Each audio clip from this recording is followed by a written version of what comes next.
Bem-vindos ao Historizando! O nosso assunto de hoje, o nosso curta Historizando de hoje é sobre o cangaço. Se você quer entender um pouco mais sobre esse movimento, e não só isso, até mesmo todo o simbolismo por trás dele, já diria Juliette, campeã do BBB 21, continua assistindo esse vídeo e não se esquece que no @historizandotati no Instagram tem mais conteúdo para você. O cangaço é um movimento, é um fenômeno social que existe a partir do final do século XIX e também no século XX no Brasil, mais especificamente no sertão nordestino. A origem do termo não é conhecida, o significado do termo não é conhecido de fato, mas existem algumas hipóteses. A mais conhecida foi formulada por Euclides da Cunha, que afirmava que cangaço vinha da palavra canga, que é um objeto aí que reunia bois para transportá-los. E é interessante pensar que os cangaceiros eram grupos, na maioria das vezes, nômades. Provavelmente por isso dessa hipótese, mas nós não temos nenhuma comprovação. Esses cangaceiros tinham várias funções e não era um grupo homogêneo, um grupo só de várias pessoas. Existiam vários cangaceiros de vários grupos e até mesmo cangaceiros, de uma questão particular, agindo de uma forma individual. Uma das primeiras funções conhecidas dos cangaceiros, ou chamados também pistoleiros, era aí de prestar serviços aos grandes coronéis. O coronelismo também é uma questão que surge no Brasil no final do século XIX e esses cangaceiros, esses pistoleiros também eram conhecidos como jagunços, que usavam e praticavam a violência para então prestar serviços a esses coronéis, realizando vinganças, cobrando dívidas, ameaçando muitas pessoas e até mesmo matando pessoas em nome desses coronéis. Também existiam os cangaceiros que prestavam serviços ao Estado e muitas das vezes a alguns políticos em particular. Também faziam o mesmo tipo de serviço do que esses voltados aí para o coronel. E por último, mas não menos importante, inclusive o mais conhecido, são os grupos de cangaceiros, que tinham seus bandos próprios, muitas das vezes, para entrar em algumas disputas com relação aos poderes locais, aos coronéis. E até mesmo contra o governo muitas das vezes. Por isso, esses grupos, esses bandos próprios de cangaceiros eram os mais perseguidos e acabaram ficando os mais conhecidos. Eles promoviam saques e grandes violências, muitas das vezes com relação contra esses coronéis. Outro nome importante para a gente entender o cangaço são os coiteiros. Coiteiros abrigavam esses cangaceiros, eram a favor desses bandos e abrigavam e também davam de comer para esses grupos, lembrando que esses bandos geralmente eram nômades. Podemos comentar nesse vídeo algumas motivações para esses grupos de cangaceiros existirem. A principal delas é o Nordeste perdendo muitas das vezes vários investimentos. O que acontece é que desde o período colonial e desde a primeira crise do açúcar, que o Nordeste perde bastante investimento estatal e até visão estatal a partir desses problemas. Não só isso, mas a mudança do eixo econômico também acontece, já que tanto a atividade da mineração quanto do café transportam esse eixo econômico para o Sudeste e para o Sul do Brasil.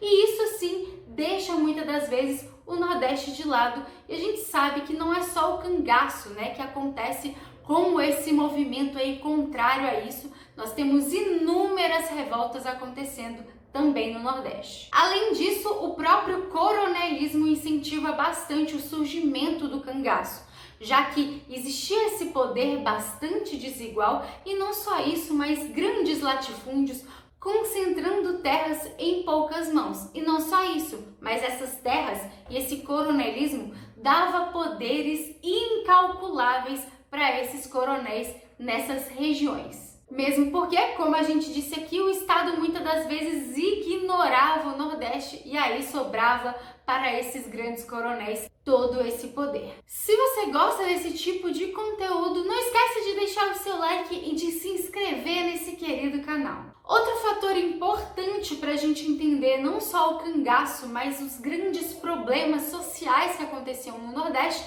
são as secas. E nós temos 3 grandes secas que fizeram um um grande estrago na região e que contribuiu sim para esses movimentos. A mais conhecida é de 1877, que gera até mesmo uma das obras mais conhecidas da literatura brasileira, que é Vidas Secas, de Graciliano Ramos. Outras duas grandes secas é de 1915 e 1932, gerando episódios até de campos de concentração de inúmeras questões de miséria que aconteceram na região. Virgulino Ferreira da Silva é uma das figuras mais conhecidas quando a gente fala de cangaço.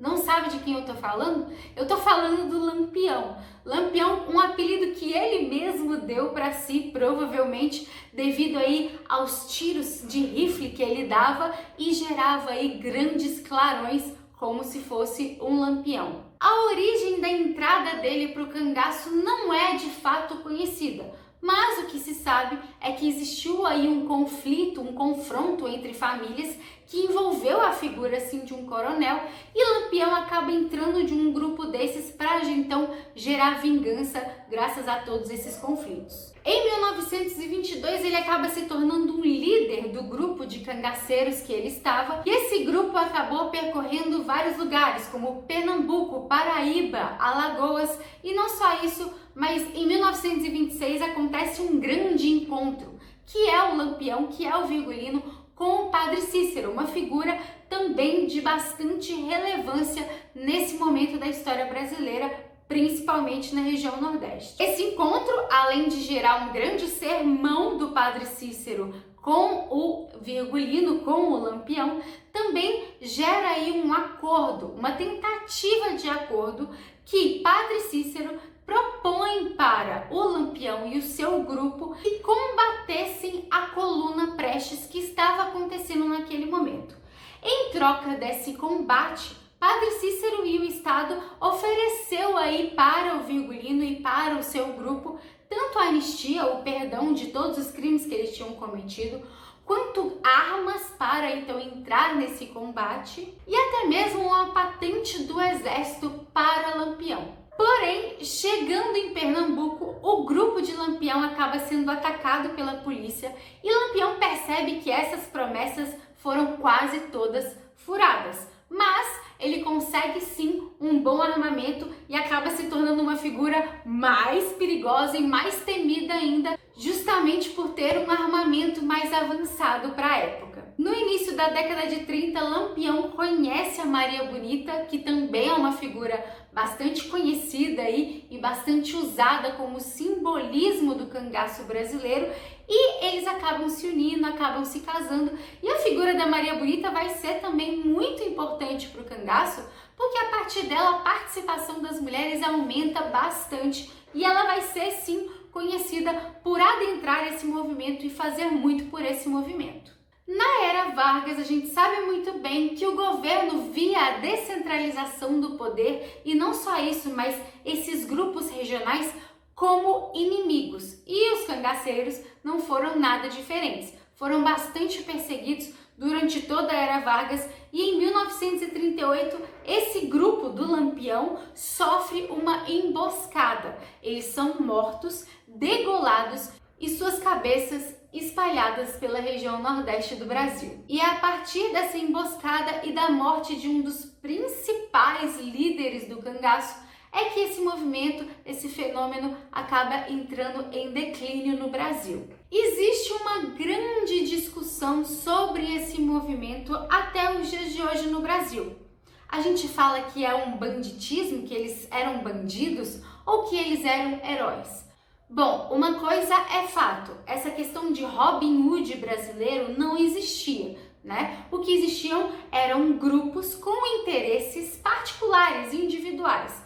É claro que, se a gente pensar para o lado do banditismo, digamos assim, é muitas das vezes o uso da violência que vai ser levado em consideração, as inúmeras mutilações, degolas e mortes que esses cangaceiros provocaram, e até mesmo agir em nome muitas das vezes de coronéis, de lideranças locais. Agora, a figura do herói muitas das vezes é usada porque os cangaceiros representavam aí os sertanejos comuns que queriam sair daquela condição de extrema miséria. Claro que utilizando muitas das vezes desse caráter violento, mas que acabavam decidindo muitas das vezes o próprio destino a partir disso, indo contra muitas das vezes ao poder do Estado, ao poder dos coronéis. E não só isso, mas muitos desses grupos eram conhecidos também por fazer grandes doações à igreja, então muitos eram religiosos e também evitavam saquear pequenas lojas. Quer dizer que por causa disso eles se tornam heróis? Não. Quer dizer que por causa disso eles eram apenas bandidos, violentos e acabou? Também não. A figura do cangaceiro, o cangaço, tem um simbolismo muito forte, principalmente regional, para o Nordeste brasileiro. E muitas das vezes essa imagem do cangaceiro, do Lampião, da Maria Bonita, acaba sendo vinculada a questões de romantismo, de heroísmo, até mesmo em várias questões culturais nordestinas, como por exemplo os cordéis. E a estética do cangaço é bastante utilizada, e não é só pela Juliette não, viu? Olha só essa imagem, já caiu na prova do Enem o cangaço e a estética do cangaço como uma forma de resistência. Bom, é isso. Eu espero que você tenha gostado. Se você gostou, já deixa o seu like. Não se esquece de se inscrever nesse querido canal. E é claro, lá no @historizandotati, no Instagram, tem mais conteúdo para você. Muito obrigada pela sua atenção. Um beijo e até a próxima.